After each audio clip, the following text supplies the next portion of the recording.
नमस्कार, मैं राहुल ओझा आपके साथ। ईरान पर इजरायल और अमेरिका के घातक हमले के बाद शुरू हुए जंग पर पूरी दुनिया की निगाहें टिकी है। शनिवार को इस हमले में ईरान के सुप्रीम लीडर अयतुल्ला अली खामेनेई सहित कई वरिष्ठ मंत्रियों की मौत के बाद लगा कि ईरान कमजोर पड़ गया होगा, लेकिन इसके बाद ईरानी सेना की चेतावनी के बाद शुरू हुए अनदेखे हथियारों के इस्तेमाल ने जंग का गेम बदल दिया है। गल्फ के देशों में मौजूद अमेरिकी सैन्य ठिकानों के साथ साथ इसराइल पर ईरान की मिसाइल्स ने जबरदस्त तबाही मचाई है। सोमवार को अमेरिका कई लड़ाकू विमानों को क्रैश किए जाने की खबर सामने आई है। इससे पहले शनिवार रविवार को इजरायल के कई शहरों से तबाही के मंजर सामने आए हैं। ईरान के हमलों से हुई क्षति के बारे में आधिकारिक रूप से अभी कुछ खास सामने नहीं आया है, लेकिन ईरानी दावों के अनुसार अमेरिका इसराइल को भारी नुकसान पहुंचा है।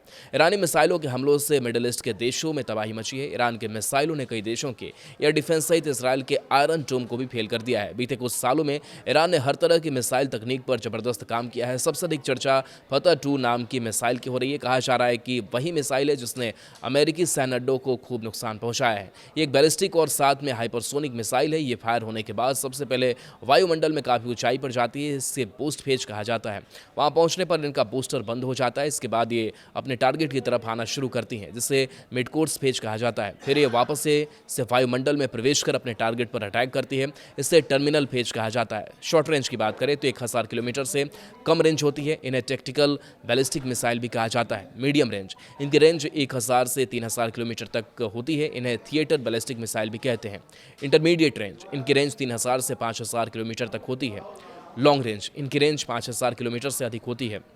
इन्हें इंटरकंटिनेंटल बैलिस्टिक मिसाइल ICBM भी कहा जाता है। फतह शब्द को देखें, फारसी में इसका मतलब विजेता, फतह करने वाला होता है।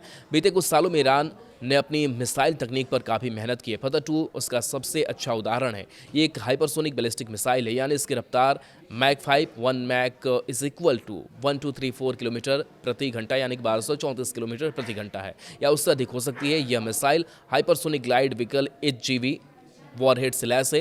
ये खास तकनीक है जिसमें मिसाइल ग्लाइड यानी उस पर लगे पंखों का मूव करके उड़ान के दौरान अपना रास्ता बदल सकती है। हाइपरसोनिक स्पीड पर ऐसा कर पाना इस मिसाइल को अचूक बनाता है, क्योंकि ऐसा करने से एयर डिफेंस सिस्टम इस मिसाइल को रोकने में उतने प्रभावी नहीं रह जाते। यह ईंधन के तौर पर एक लिक्विड हाइड्रोजाइन का इस्तेमाल करती है। इसमें 2 तरह के ईंधन का इस्तेमाल होता है। सॉलिड फ्यूल इसे लॉन्च के बाद पृथ्वी के वायुमंडल से बाहर ले जाता है। उसके बाद जब ये टारगेट की ओर बढ़ती है तब इसका लिक्विड फ्यूल सिस्टम एक्टिव हो जाता है। इस कारण ये हाइपरसोनिक रफ्तार तक पहुंच जाती है। दावा है कि मैक 15 की रफ्तार तक जा सकती है। ईरान के इस मिसाइल ने हालिया जंग में अमेरिका और इसराइल को भारी नुकसान पहुंचाया है। हाइपरसोनिक होने के कारण इसे अमेरिकन और इसराइली एयर डिफेंस सिस्टम हर बार रोक नहीं पा रहे हैं।